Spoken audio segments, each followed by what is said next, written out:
Hello, and welcome to this eSchool News webcast. My name's Andrew Barber. I'm a senior contributing editor, and I'll be acting as the moderator for today's presentation, which is titled, The Role of Video in Making the Shift to Standards-Aligned ELA Instruction. The presentation is sponsored by Teaching Channel, which, as many of you already know, is a nonprofit organization that provides a free website with more than 1,000 videos of exemplary instruction, as well as a private video-enabled professional learning platform called Teams for deep reflection on and collaboration around video. Before I introduce our speakers, I want to take a few moments to highlight a couple of items. First, today's event will be recorded. In a couple of days, we'll send you an email, and that will contain a link to the recorded event, and you'll also be able to download a PDF of the presentation. And secondly, please do ask questions. You do not have to wait until the end. At any time during the presentation, if you have a question, just type it into the Q&A box on your console and hit the submit button. I hope we'll have 10, maybe 15 minutes at the end when our speakers can answer your questions. We also have a chat function which can be launched via the brown group chat icon at the bottom of your screen. You can use that chat to talk among yourselves or to contact me or the eSchool News team if you have technical issues or other concerns. But please do not use the chat function to ask the panelists questions. They simply don't have time to monitor the chat. So if you have a question for the panelists, use the Q&A panel instead. And if, like me, you find it hard to see the text on slides, you can make the slideshow bigger by clicking on the green button in the upper right-hand corner of the panel titled Slides. You can also move the panels around by dragging them around the console. With that out of the way, let me introduce our speakers. Sarah Brown Wessling has been teaching high school English at Johnston High School in Johnston, Iowa for 15 years. In 2010, she was named as the National Teacher of the Year and was honored at the White House by President Obama. She's also the author of Supporting Students in a Time of Core Standards. And today she splits her time between teaching and her role as Teacher Laureate for Teaching Channel.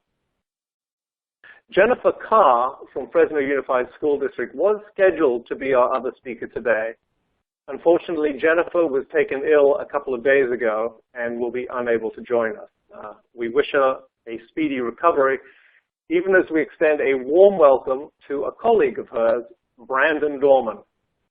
Brandon serves as teacher on special assignment for Fresno's Innovative Professional Learning Grant from the Bill and Melinda Gates Foundation. As part of the grant, Brandon helps teachers use video and technology for self-reflection and professional growth. He's been teaching for 9 years in the Fresno Unified School District.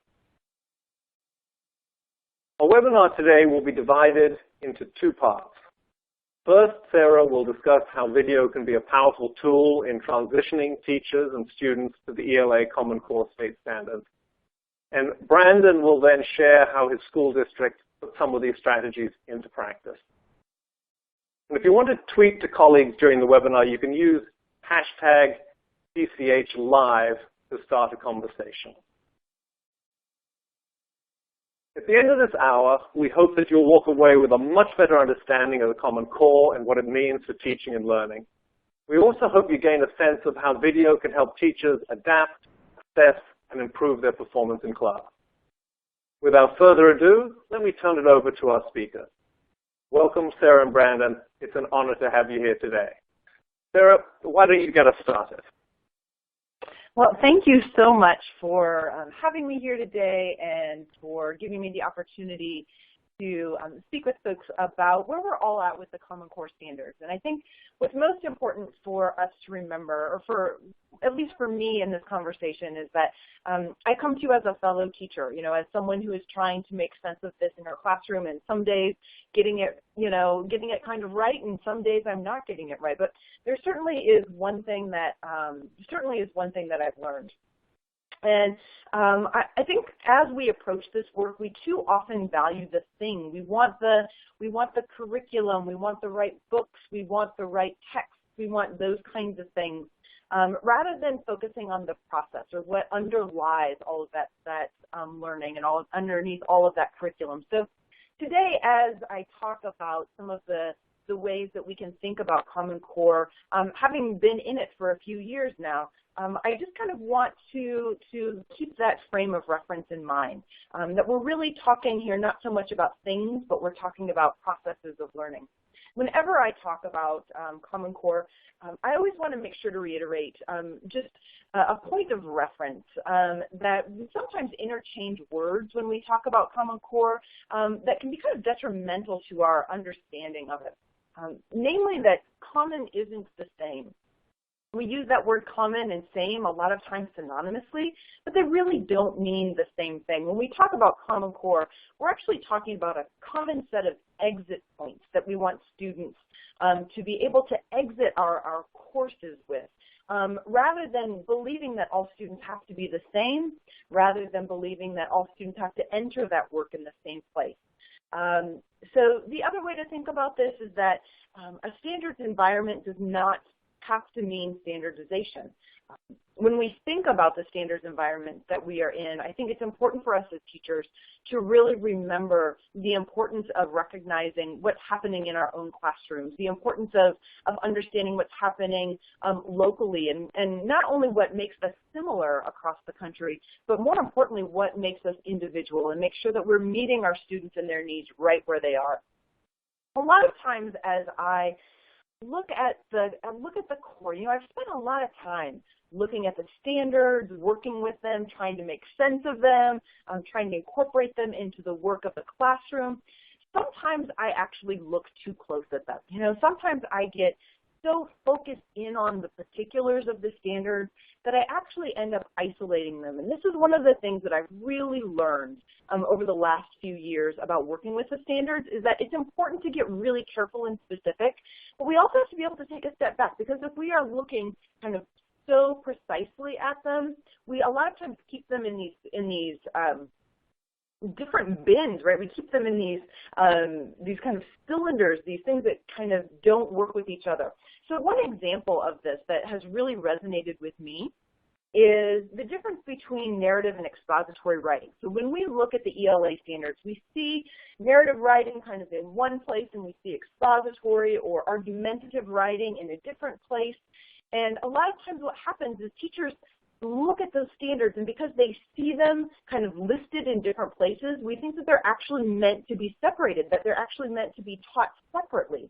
And what I've learned is that that just doesn't work for me, it doesn't work for my students, and I don't really think that's how the standards were meant. Because in fact, when it comes to this example, I know that there isn't a good argument that I've come across. There isn't a speech, there's not a commercial or an advertisement, or even a short story that has an argument in it that's absent of a narrative. We always see these two together, and I think this is a really kind of important anecdote or important example of why we need to figure out how to bundle standards, how to kind of make those lines between standards a lot more transparent. Because in this example, I wasn't able to see that there was really this window to look through. I was so focused on the isolated standards that I wasn't able to see the big picture. And that's when I find that I stop paying attention to my students. And that's the biggest red flag of all when it comes to working with the standards. I think when we isolate standards, we can reduce learning to tasks. Rather, when we bundle them, we really can create learning purpose. And when I work with teachers and talk to teachers, this is perhaps one of the most important points that I want to resonate with people. I want this notion of the difference between task and purpose to be so clear to people. And for me, a lot of times, that's the difference in the question that I ask myself in the morning. If I ask myself, what do I want students to do today? I'm actually thinking about myself. And I'm probably thinking about what they're going to do. Are they going to do the right thing? Do they have enough to take up their time? Are they doing the right things if my administrator walks in?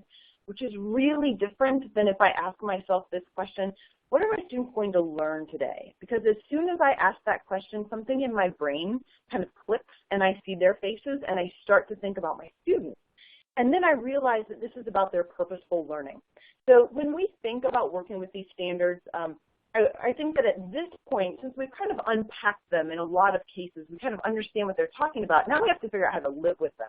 And figuring out how to live with them means not isolating them. It means pulling them together in different ways. So I've been bundling standards for quite a while. But this last summer, I wanted to even bundle them more. And so I sat with I took the whole Common Core and I pulled it out on, all over the floor in my classroom, and I started taking all these highlighters and I started walking around and I tried to figure out how few buckets can I get all of these standards into. Because there's something that I realized as I was teaching to the standards. As I was teaching to them, I realized that my teaching brain couldn't actually remember all of that standards language. I use that language when I design when I do assignments, when I design assignments. I use that language when I design assessments or rubrics, but I couldn't teach from it because I couldn't remember all of those words because I have all these kids in front of me, right, who need all of my attention. And so I ended up putting them into these 6 buckets. I was able to kind of get the Common Core down into these 6 buckets. So if you're interested in that, you can go to Teaching Channel. We have a video there that kind of explains them. But these 6 buckets are creating a context, reading closely, analyzing, exposing precise thinking, writing to transfer, and building stamina. And I found that I could start every day with pulling a paint stick out of one of these buckets, and those paint sticks are the actual standards. And I was able to really think a lot more clearly about what the learning purpose was, and it helped me kind of put the task aside and get real clear about purpose, which I think is absolutely what we want to accomplish. I know that it's really, it's definitely part of our vernacular to talk about the Common Core in terms of shifting. But I think an additional way for us to think about that is also for us to think about it as a spectrum, that it's not always just we got it or we didn't get it. Sometimes we're getting it and then not getting it and then getting it. And within that spectrum, there are 4 big changes that continue to really, I think, tug at what we do in the classroom. We see that we're going really from persuasion to argument, and we know that that's been a huge part of what Common Core has asked us to do. And I found that it's great for my students because in this sense, they have to get really focused on not just those emotional appeals that they can call upon from their own experience, but they also have to anchor their arguments in facts and in a different kind of logical thinking. Secondly, we know that students have to work with complex text. And it doesn't mean that we are going to put the hardest text we possibly can in front of kids at the very beginning of their experience and think, we're being rigorous because we're putting hard text in front of kids and that makes us rigorous. I don't really buy that. I think that we have to work up to those really complex texts, but we want to make sure that as students have entry points into those difficult texts, that we're working up towards the point at which we kind of gradually release them into being autonomous with those. Without a doubt, there's more nonfiction, and certainly when I think about the role of nonfiction, it was something at first I was a little nervous about. I thought, am I going to really have to give up a novel in order to do more nonfiction? So the first time I did that, I replaced a novel with a book-length piece of nonfiction. I was really nervous, but quickly I understood why this was so necessary. My kids didn't understand how to read an argument. We have taught kids how to read for beginning, middle, and end, and we haven't really taught them how to trace a text for an argument. And so I realized how crucial that was, not just to reading novels, but to reading all kinds of texts in their world, and then most certainly that focus on analysis. A lot of times I think if I put the Common Core into a Wordle, that probably the largest word on there would be analysis. So I want to do a little thinking about what a Common Core classroom would look like. So I kind of want you to picture this in your mind. This is a little bit of less than and more than. So if we were seeing a Common Core classroom, we would actually want to see less of teachers lecturing and more of teachers modeling. We would want to see less of students sitting and getting and more of students constructing meaning together. We would want to see less of teachers turning textbook pages and more of teachers formatively assessing for direction. Less of students recalling and more of students transferring learning to new experiences. We want to see less of students reading from secondary sources and more of students wrestling with primary text. I think this is important to think about this because as I talk to teachers around the country, a lot of times this is not the vision that I hear. I hear that they feel as though the Common Core has kind of anesthetized their teaching or their classrooms because it is, for so many people, become a place of drill and skill. But I don't believe that it has to be that. And when we look at those skills that are in Common Core, we can't get there if students aren't doing this kind of work, right? If we don't see these kinds of changes. So these are some images from my classroom. I just wanted to share with you. I mean, I feel as though I'm working very diligently towards a Common Core grounded classroom. But these are some ways that I'm trying to meet Common Core that are perhaps a little bit more non-traditional. Up in the top left-hand corner, you'll see a book page. This is, sometimes we tear pages out of books and do found poetry with them. And poetry is one of those really important texts, one of those really important genres, rather, that is part of the English language arts curriculum and part of our passion, part of why we teach that subject. And I know Common Core doesn't talk about it a lot, but I want to make sure that we understand it doesn't mean that we can't have it in there. Beneath that, instead of having students summarize a text, they had to transfer the text that we read into a storyboard. Up in the top middle, you'll see this is a picture from the final exam that my seniors delivered last spring. The final exam was for every student to deliver a commencement speech. And in that commencement speech, they had to really demonstrate all of the skills that we had practiced throughout the year. Down at the bottom, you'll see an image with a bunch of us kind of dressed in costume. My students, last year, they kept saying, we want a party, we want a party. And I just kept telling them, you know, I don't really do parties, guys. And they said, well, can't we please have a party? And so they finally wore me down, and I said, all right, we can have a party, but are you willing to do it my way? And they said, well, can we have food? And when I said yes, they agreed. So we kind of did this literary character dinner party and ended up honestly being one of the very best days of teaching in my 17 years. It was kind of like a murder mystery impromptu experience without the murder or without the mystery. Instead, students were in teams, and each team represented a different novel. So they came in costume, and they also brought food and brought props, and then there were all of these unexpected impromptu tasks that they would have to engage in throughout the 90 minutes. And that part was the part where the real learning took place. One of those is over here to the right. This is my student, Zach. I told students that sometimes at dinner parties, secrets come out. And so one of the experiences of the dinner party was to step outside the classroom into the confessional booth, which was this iPod, and they had to video record themselves confessing their character's deepest secrets. So you can kind of get an idea. Oh, up and above this is a Twitter war that my students had with a school in Wisconsin during National Poetry Month. We were both trying to see who could throw the most poetry into the universe. So you can see that these examples demonstrate to us that it's not just about being able to do lots of similar types of practice with a skill, but ultimately it's about the ability to transfer our skills. You know, that transfer is that outward expression of learning.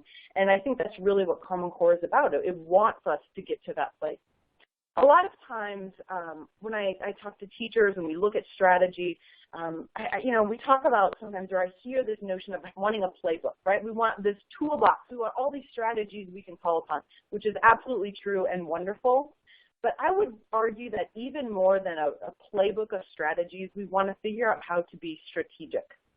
So if we think about a coach who has all of these plays, right, and those are important.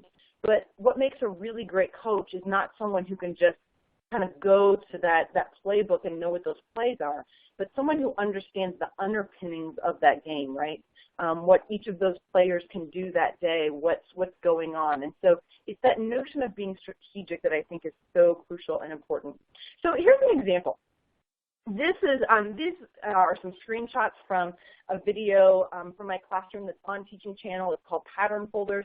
And the pattern folders themselves are definitely strategies, right? These are definitely strategies. And I think that they can create important conversations about teaching. But even more importantly than that, what we kind of see on this slide is this image of me talking to my student Tommy. And that's being strategic. So this is all to say that one of my favorite things about Teaching Channel is the way that they have challenged me to use video in new ways. And there is no doubt that the inclusion of video in my classroom, which for me is just a small little camera in the back of the classroom every day, has made me a better teacher. And it's made me a better teacher because I am forced to understand the difference between a strategy and being strategic. So with that in mind, as I kind of get close to passing this on, I just have a little exercise for you. I know we're all in our little, kind of isolated places here, but I'm going to give you 30 seconds, and I'm going to ask all of you to take the very best selfie that you can in 30 seconds. All right, so it's going to be a little dead space here, and then I'll call you back. All right, everybody, very best selfie you can, 30 seconds, go.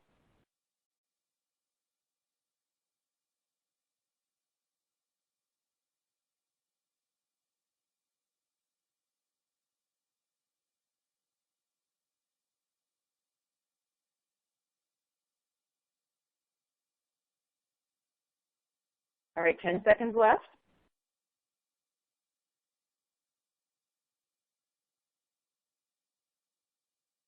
All right, everybody pause. And I know that you're not right there, so I can't see all of these amazing selfies. You can sure put them on our Twitter, though, and I would love to see them on the Twitter feed. But here's my question for you. When you took that selfie, how many of you adjusted your phone? Either you made the angle a little bit higher to make that neck look a little bit longer, maybe you turned around so the light was a little bit better before you clicked, right? Or how many of you took more than one selfie? Some of you maybe even, if you were going to post it, some of you maybe would even filter that selfie, right, before you actually posted it. So this exercise is just to say, this is the very reason why we need video as part of our teaching practice. Think about how many adjustments you were willing to make in 30 seconds in order to get the very best selfie that you could. So let's apply that to the classroom. Let's think about how many adjustments are we willing to make in order to be the very best teachers that we can. And video is without a doubt one of the ways to use that. So I would just kind of like to close with thinking about some of the dispositions that create environments that allow us to really focus on strategic teaching or allow us to focus on purposeful teaching. And so when we look at, I'm kind of working with these three primary colors here, that we definitely want to have a culture of learning in our classroom. Instructional design is crucial. That might be part of those strategies, right? And then we want to be sure that there's deeper learning going on. So what I'm curious about is what happens when we start to mix some of these colors, right? So when we mix red and blue, we get purple. Teachers are posing questions and students are creating solutions. That's what happens when culture of learning and deeper learning intersect. Let's take a look at what happens when the red culture of learning and the yellow instructional design intersect. In that case, we get the orange. Teachers know content deeply because they are readers and writers too. And in this case, we get students who are helping to design the work. And when we combine the deeper learning blue with the yellow instructional design, we get this teachers privileging process and ideas and thinking over answers, while students are struggling in productive and new ways. And when we combine them all together, we get this very purposeful learning. So, and I think in the end, that's what this is all about. Common Core is not about a set of strategies. It's not about the worksheets. It's not about the curriculum that we buy. It's about our ability to pay attention to those learners in front of us and be sure that we're learning right along with them. So with that, I am excited to hand this over to Brandon. All right. Thank you so much, Sarah. Go ahead. No, sorry, Sarah, I was just going to just come in there and thank you for some excellent points there. Although I don't think I can excuse you for the selfie I took of myself. No amount of adjustment could save that thing. But anyway, I'm going to hand you over now to Brandon Dorman from Fresno Unified School District. His district is leveraging the power of video to facilitate the implementation of Common Core Standards as part of its innovative professional learning redesign program. Brandon, why don't you take it away? All right, thank you so much. So as it was mentioned earlier, I've been a teacher.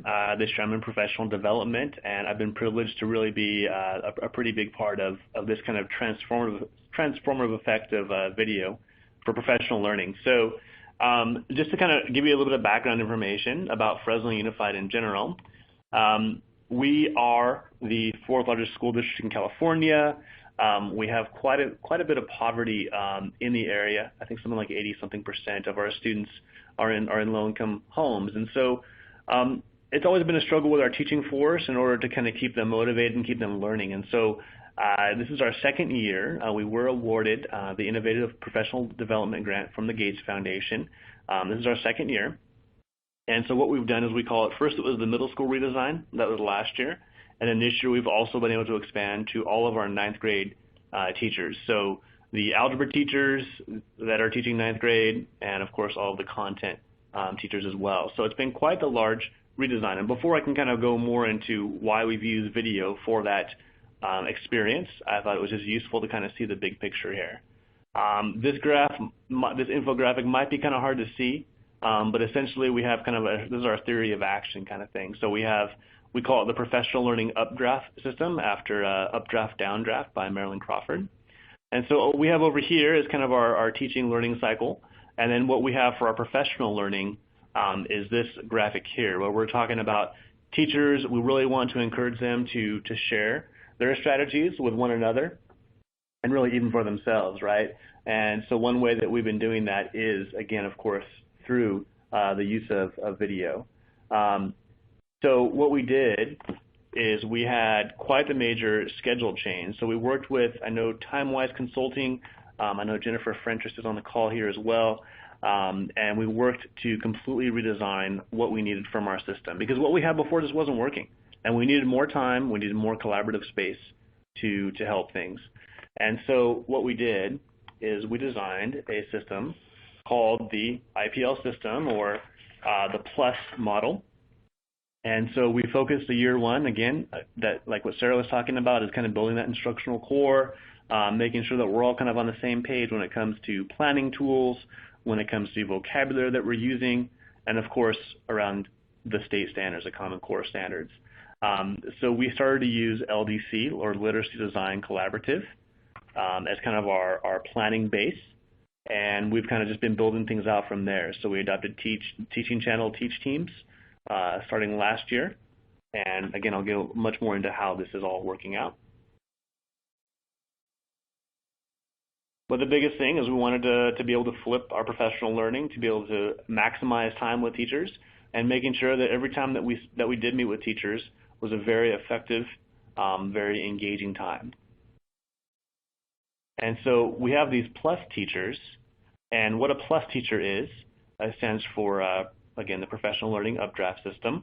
And we have plus teachers at every middle school site, as well as some of the high schools now as well. And they will actually they will take the place of the regular content area teachers every 2 weeks. And what happens is, so one day all of the English teachers will be out, and the plus teachers will be teaching for them. And we're able to take those English teachers from all the middle schools, all 11 or 12 middle schools, and train them in engaging professional learning strategies. So it's a pretty innovative system, and it's been quite the ride, of course, as you can imagine, with 4,000 plus teachers in our district and this kind of thing. But what we are able to do with those plus teachers is give them that time not only for instructional tasks, working with the LDC, and we're trying to do things like engage them with mini tasks and modules, so making it more skill-based. But with the teachers, we see them a whole lot more now. So what we wanted to do, we didn't want to just give them, of course, more time, right? We wanted to be able to say, okay, so now we have 96 hours with every teacher in this system. And so we're able to maximize that time and to make it worthwhile.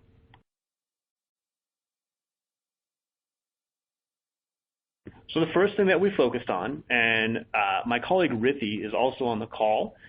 She is an ELA teacher at one of our middle schools, and she's also one of our main content leads. So Rithi, feel free to chime in if necessary here.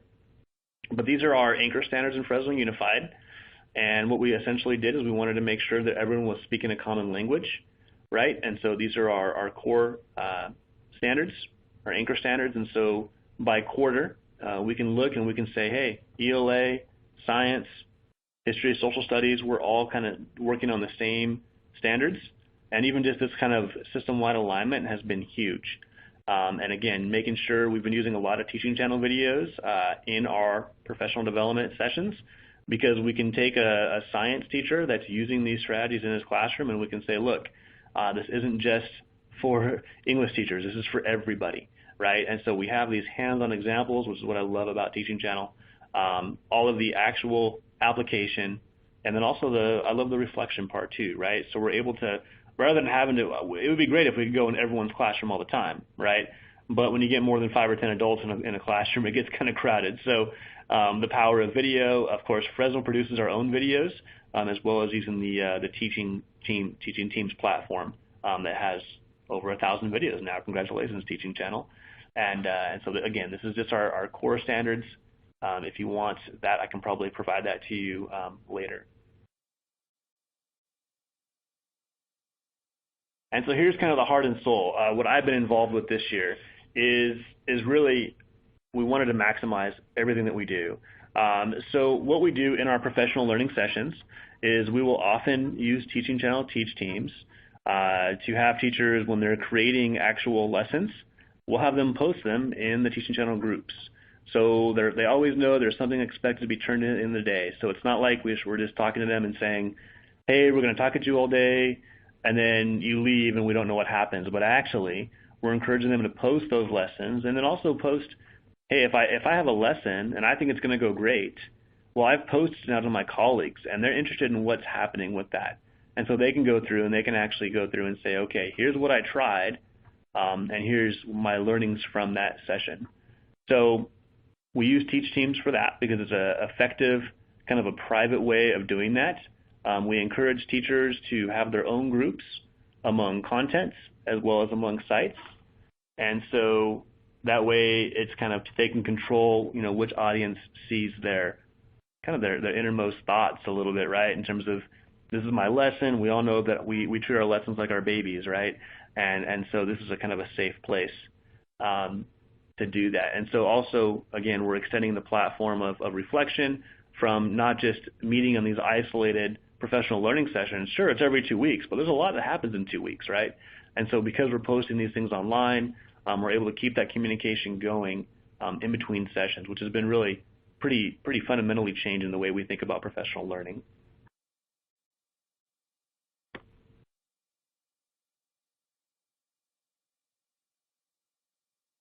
And we're using Teach Teams now, obviously, as Rithi can attest at the end here at the Q&A probably, to really exemplify teacher leadership. So we want to encourage, even the fact that I'm here instead of Jennifer Carr is kind of a telltale sign showing how this is working, because we're really empowering everybody to be involved. So what we can do here, this is a screenshot from one of our leadership groups, is because we can all stay in touch. This is a much more efficient way than email, because not only can we have the threaded conversations, but of course, if there's something we want to illustrate, we can simply post a video and then have those comments on the side of the video as we all watch it. It's always amazing to me how you can watch one video and everybody from different contexts just has different thoughts. And what we can do is we can save a lot of time by posting those videos beforehand, obviously, and then we can get that thinking going before the actual session, right? And not only that, but I found that it's been a much deeper experience this way, because it helps us think about things in a way that we might not otherwise. And so when we have people like Rithi actually leading the sessions, then they can kind of be able to be teacher leaders and have that chance to reflect and really reflect with purpose, right? That's what we're really going for here. So it's been a great platform. It's an easy-to-use platform for teachers to get on board, and we've really been able to expand our use of that in the past year.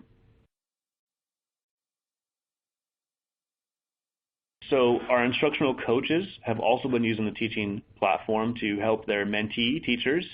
Again, it's fantastic for a mentor teacher to be able to say, I see that you're struggling with, XYZ area, and here's a video that shows a great way to engage your students, whether it be discipline, content. Obviously, literacy strategies is huge in our district. I have statistics that show that the most watched videos have tended to be around, Socratic seminar and different ways to engage students and teachers in this text-based learning cycle. We've also worked this year with the new Teacher Center out of Santa Cruz to do teacher-led and teacher kind of developed, I guess, self-reflection. So we've trained teachers how to use video for self-reflection. There's the Teach iOS app that Rithi will mention in a little bit. And also there's just regular video cameras that we actually purchased with, with audio cables and wireless microphones and the like. And we've trained our Plus teacher group to use these videos for self-reflection. And it's not been without its challenges, obviously, but it's also been a great way to kind of see the potential of this being used. So, we have some videos where teachers are just filming themselves for 5 or 10 minutes. Maybe they're filming them when they're giving instructions on a quick write, or maybe they're filming even just the student engagement strategies of their classroom. We're not talking, 40-minute videos, right? But we're just talking teachers just taking short videos and getting comfortable with that in their classroom to then share, again, on those private groups and also with each other to really maximize all of our time and feel like we have a window into all of each other's classrooms. So that has been, again, I actually wrote a blog post for Teaching Channel, and it actually went live today on the Big Tent blog. So if you're curious, you can check that out. I know that'll be kind of in the after materials as well, but it's been quite the experience to go from teachers that didn't want to film themselves, and once we kind of explained that, hey, this is something that's going to help our students engage in literacy, engage in conversation, and of course engage in our own practice getting better, right? So it's been a learning experience for all. So here's some of our teacher-generated videos in Fresno. A teacher recorder app. This is talking about those statistics I was mentioning, where we're going to be, this is showing just all the use that's happening. And there is one spike you might see right here, and everyone always says, well, what is that spike exactly? That was actually a pretty amazing thing where we had a new teacher conference. I think we had something like 300 new teachers in Fresno Unified this year.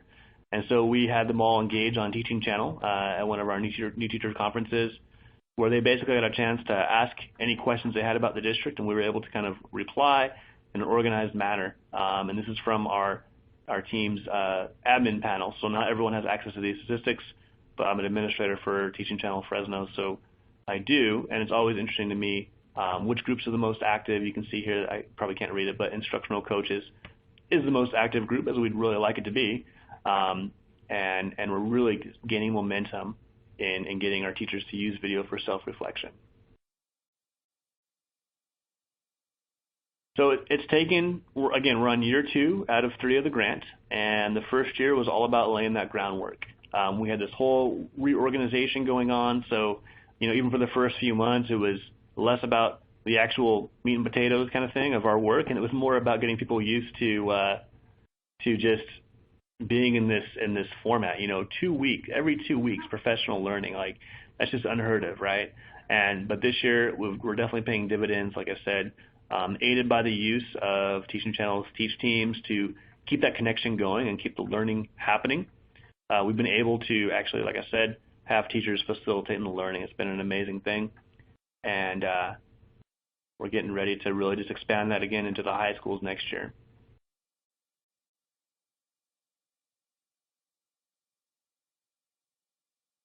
All right. Well, thank you so much, Brandon and Sarah, for two excellent presentations on using video and easing the transition to standard-aligned ELA instruction.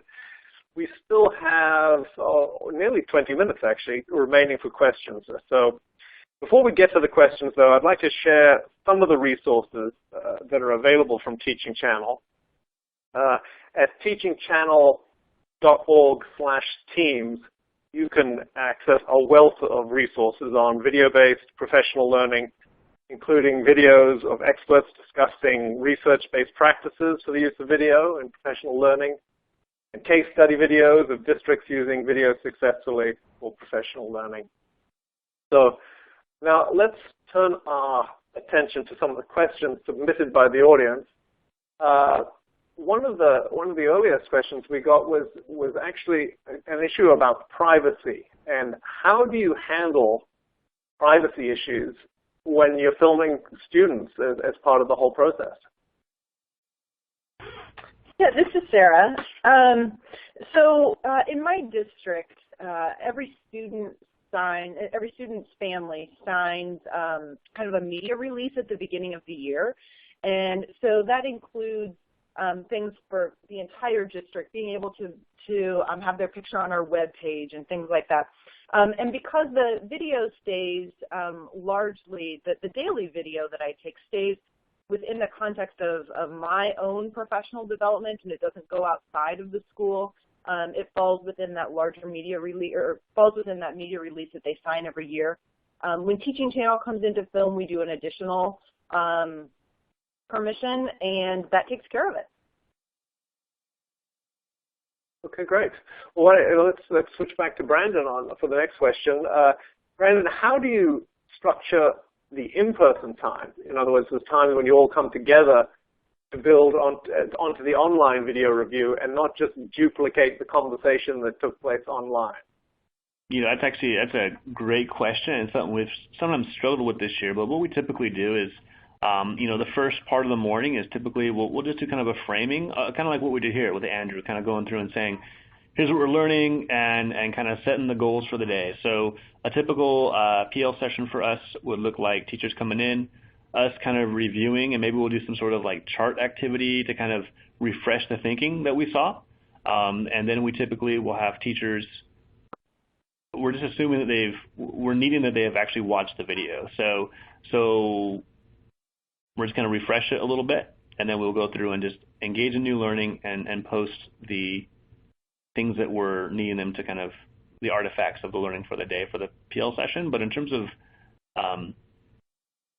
not refresh, not duplicating the conversation, I really think it's just a matter of setting that expectation from the beginning that when we're posting something before a professional learning session, that's as professionals, that's something that they should be doing. It'd be kind of like if a lawyer went through and gave someone a briefing and then they didn't read it, that wouldn't be very professional. They would get fired, right? For teachers, we're trying to build that professionalism into their everyday work, so that work expectations are just that they will have watched the video and participated. Okay, terrific. Thank you. For the next question, Brandon, why don't you answer it first, and then Sarah, I'd love if you came in afterwards and added your 2 cents worth. I think it would be well worth hearing from both of you on this one. This is a question that several members of the audience have posed, which is essentially the issue of getting teachers to take the plunge and take themselves. So what are the strategies that you used in Fresno, and Sarah, what are some of the strategies you use to get teachers to start using video? Yeah, we've had 4 sessions on training teachers to do this, and the first 2 sessions were all about building trust and also emphasizing that when we're watching video for more of these, these targeted observations, right, these self-reflections, we really emphasized the fact that it needed to be based on certain standards. So we don't want to be looking at the video and just saying, and letting teachers know this is what we're doing. We're not looking at the video and we're not saying, oh, this video, oh, look at, she's great, or they're engaged, or the students are learning. No, we're going to say something like, I see 16 hands raised out of 20 kids in the classroom, or I like the specific quote that this kid said in regards to, you know, this instructional piece. It shows that the kid is thinking about this. So emphasizing the specificity so that we know, that teachers know when they get videoed, and hopefully they're okay with us, you know, looking at it as a group, that they're not going to be just kind of criticized for random things, but it's all going to be instructionally related, right? And again, the first 2 sessions were all about that trust and practicing with other videos, until the 3rd session we did a whole like technical editing session, so showing teachers how to use even video editing software, just so that they knew they could cut out pieces if they didn't want that posted. And that actually did a lot, I think, to help them feel more comfortable with it, as strange as that might sound, but just helping people know that, sure, it's video, but it's not going to be something that's super scary. It's actually pretty easy to do. And emphasizing short clips, like I mentioned, like that specific targeted clips, as opposed to like filming their entire classroom session. That's been helping a lot. Sarah, do you want to add to that? Absolutely. I think this is one of the toughest things for teachers. You know, you just kind of feel so on the spot. It reminds me of working with writing students when they, you know, when we ask them to share their writing. And when I have trouble getting students to share their writing, I know that I'm the one who has to go first. And so then if I share something that I'm working on, especially if it's bad, it kind of creates this culture or this environment where everyone else is willing to do that as well. And so that's one of the things that I think is important about video, that somebody has to go first, and it's important for instructional leaders to go first, not just to assume that teachers should be the first ones to film themselves, but that instructional leaders should do it. And then I think it's also important that when we do start to share video, that we don't necessarily share our very best, most, you know, kind of precise instructional moments, that we actually want to share the things that don't go so well, because that's kind of oftentimes what generates the most instructive conversation. So I think that is really important. I also think that it's important to sometimes, and this kind of builds on what Brandon said, but to focus on the students before the teacher. So if we can find ways to focus on student learning, I think that's important. And this might even start with the photograph. Or it could be an interview with a student. So I've done this sometimes where I've just gone around with my camera and I've just asked students, what are you learning right now? What are you learning right now? And so what I start to do is I start to get used to this idea of using video in order to get the kind of feedback that I need in order to improve my instruction. And then over time, you can get teachers to then kind of zoom that camera out, so to speak, to include their instructional moves and how those do or don't create moments of student learning. Okay. Well, so just to follow up on that, and Brandon also, I'd love to hear from you on this one. You know, Brandon had mentioned before something about focusing on short clips, and we do have some questions from the audience about, you know, how do you do that? Do teachers keep the video running throughout the lesson, or do they, you know, how do they edit it to just a short focus? I mean, how do you handle that whole thing, and what's the process behind it? Yeah, again, I think that's a really important question. So once you are getting to the point where you are videoing an entire lesson, you know, there's a fair amount of research out there that shows that we really can't, I mean, we're really going to learn the best from smaller clips anyway. So, you know, when you go through the national board process, you submit 10-minute videos. Jim Knight's done some research, and I think his number is no more than 18 minutes or something like that at one time in order to kind of unpack that lesson. So essentially, what I do is I just leave that little camera running, and then I just clip it. So I don't actually edit it. So editing means you kind of take a little bit from the beginning and the middle and the end, and then you put it together. And that's one kind of video. But the kind of video that we would use on Teach Teams, or that we would use in order to really kind of take a look at our practice, is more like just taking a chunk. So I would just trim that video which means that I just decide this is the 7 minutes I'm going to focus on or the 5 minutes I'm going to focus on, and I just cut everything before it and everything after it and just kind of focus in on that smaller period of time. Great. Brandon, did you want to add to that? I did. I was just going to say that's exactly what we've been telling our people too, which is encouraging to hear, obviously. Again, just kind of like Sarah mentions, like giving the teachers control of the message that they're sending, I think is really, really important.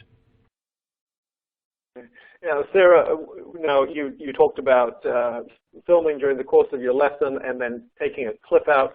What devices are you using to record your videos and to clip them for that matter? And then where are those files stored at the end of it all?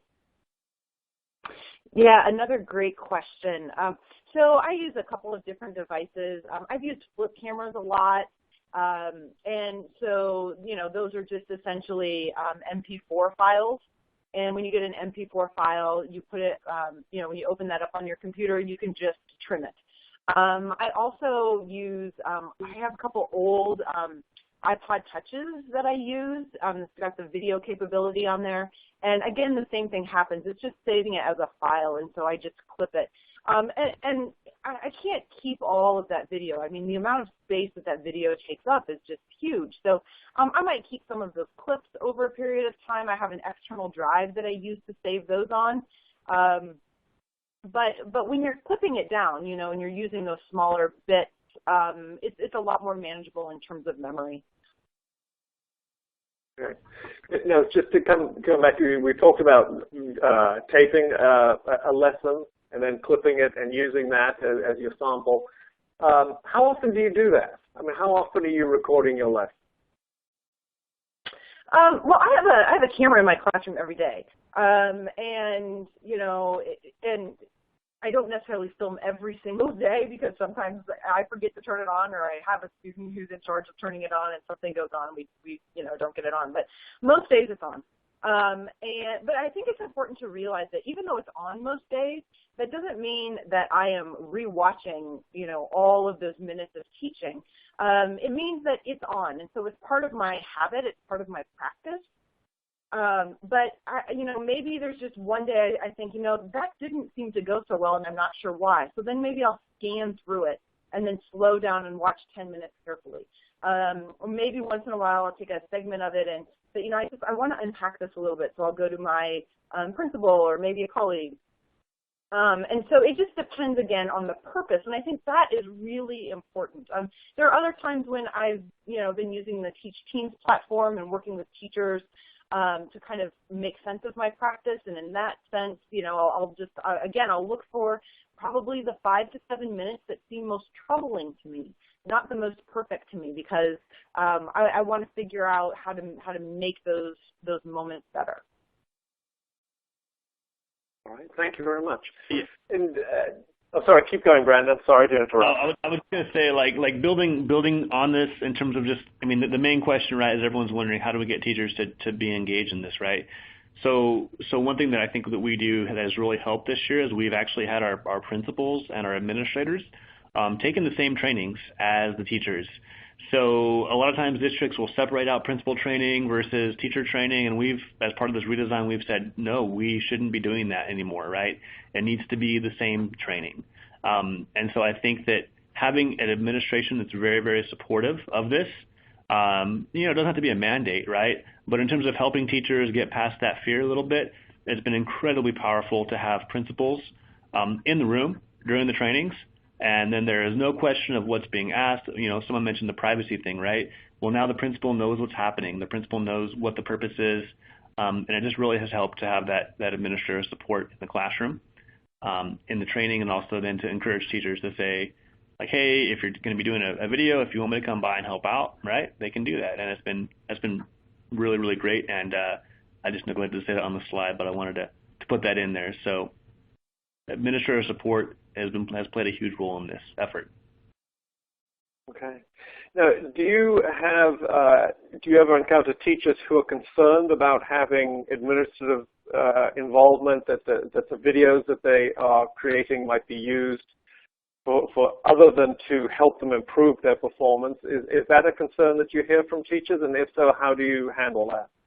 Absolutely it is, and that's why I think it's important to have the principals in the room with us when we're rolling things out, and we're emphasizing that, the videos are going on Teach Teams. It's something that it's going to help improve student outcomes.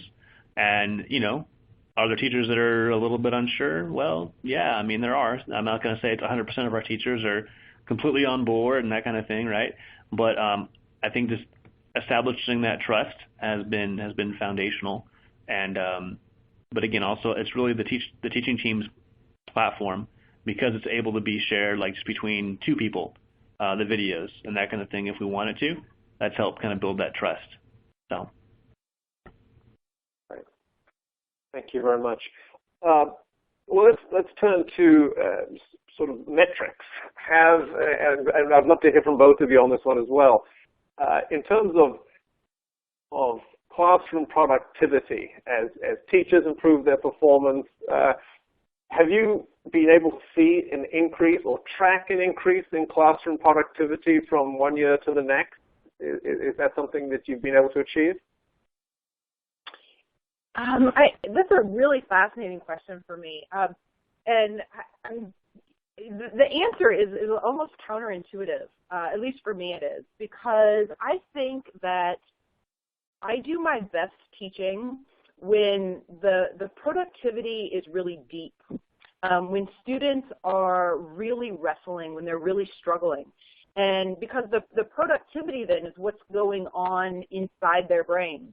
And so we don't necessarily see a flurry of productivity in the classroom, but I know that there's a flurry of it going on kind of cognitively because they're wrestling with a really good question, or we have, there's a really good challenge in front of them that they're trying to work through. So I think that notion of productivity is interesting because I think it also is important for us as we observe classrooms to make sure that we're really looking for moments of student learning.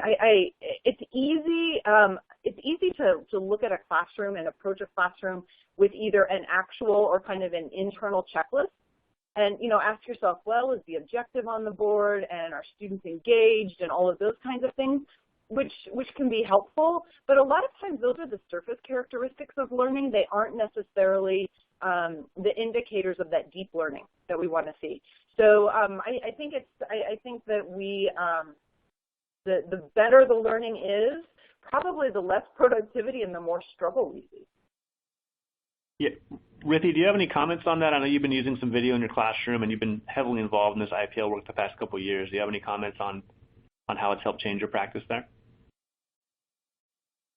Well, definitely in my classroom, this year, I've actually recorded my students doing something a little bit different, like maybe we tried something from Teaching Channel, and I recorded the students doing it, and then I actually played it back to them, and it became almost like they wanted to improve. So the next time we would do something similar, they were already like starting to look at, well, how can I do this differently? How am I going to make sure I accomplish that? And then in terms of, I've also recorded myself. I haven't shown it to my group yet, but I know that I had to be the first person to start it if I wanted this thing to really take way. But I recorded myself a few times, and playing it back to myself, I was able to see how I would automatically do certain things differently. And the next day, even in terms of the way I deliver certain instructions or how I guide my kids through certain things. So for me personally, it's really helped. And then I know our Plus teachers at my school site, they've been utilizing video cameras a lot. I guess the ones that they checked out from the district, it's always rolling in their classroom now. And I will say that when it first started, when they first told me about it, they were very hesitant. But then once Brandon went through how to edit and the control was within the hands of the teachers, and the idea that they can pose it on the Teaching Channel and it's between a few people, or just they want to look at it first and they edit certain parts, it was safer for them. And then now they're using it all the time, and the kids know it too. So the kids know that they're being recorded, and it just becomes almost natural now, and they're watching the clips and things like that as well. So I don't know if that answers the question. Yes, that I think you did beautifully. Thank you very much. And believe it or not, that is the end of our hour, and that is all the time that we have left for today, and so we won't take any more questions. So as we wrap up, I really want to thank Sarah Brown Wessling and Brandon Dorman and Rithi for their excellent presentations. I'd also like to thank Teaching Channel for its support. And one final reminder for everyone, we will be sending out an email to everyone who attended today when the recording of the webinar is ready. And you'll be able to hear it, and you'll be able to download a PDF of the presentation slides as well. So thank you all for coming, and this concludes today's webcast. Goodbye.